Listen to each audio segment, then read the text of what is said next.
Hello everyone, Assalamu Walaikum. How are you all? I hope you are well. Welcome back to my channel in this new video.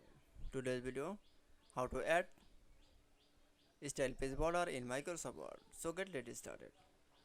At first, open your Word document file and firstly add style page border in is firstly going to the design menu option and click for the page border option.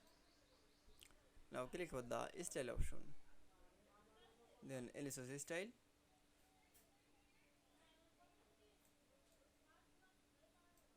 Now for click for the edit option and click for the OK. Then another others style option.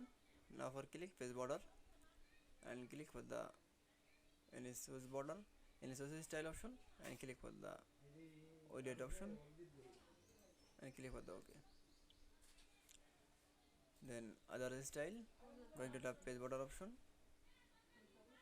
and click for the any style option and click for the OK. It's OK. Then I show the add style page border in Microsoft Word. I hope you enjoyed the video. Please like, comment, share and subscribe my channel. Thanks for watching my video.